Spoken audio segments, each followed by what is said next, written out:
بسم اللہ الرحمن الرحیم۔ حدیث پاک میں آتا ہے کہ رسول اللہ صلی اللہ علیہ وسلم نے ارشاد فرمایا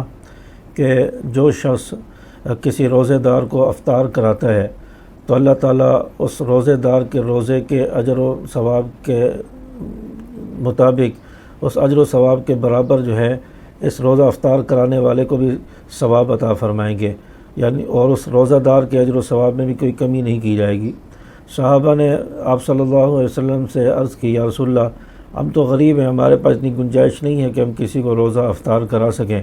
تو آپ صلی اللہ علیہ وسلم نے ارشاد فرمایا کہ کسی کو ایک کھجور کھلا دی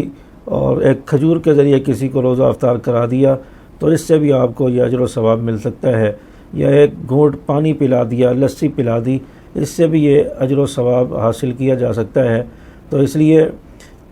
کسی کے پاس گنجائش نہیں ہے، غریب ہے، تو وہ بھی اس اجر و ثواب روزہ افطار کرانے کا حاصل کر سکتا ہے، اور مسجد میں افطار بھیج دے یا کھجوریں بھیج دے یا پانی بھیج دے یا روح افزا بھیج دے، تو اس سے وہ جو روزہ افطار کریں گے وہاں پر لوگ، تو ان کے روزے کا ثواب بھی اس کو ملے گا۔ تو اس طرح ہم ڈھیروں جو ہے نیکیاں اور اجر و ثواب حاصل کر سکتے ہیں، اور دوسرے لوگوں کے روزوں کا اجر و ثواب بھی ہم حاصل کر سکتے ہیں۔ اپنے روزے کا اجر و ثواب تو ہے ہی، لیکن اس کے علاوہ دوسرے روزے داروں کے روزہ افطار کرانے پر ان کے روزوں کا اجر و ثواب بھی ہمیں مل سکتا ہے اور ان کو بھی ملے گا۔ اللہ تبارک و تعالی ہمیں نیکی کے کاموں میں بڑھ چڑھ کر حصہ لینے کی توفیق عطا فرمائے۔ السلام علیکم ورحمۃ اللہ وبرکاتہ۔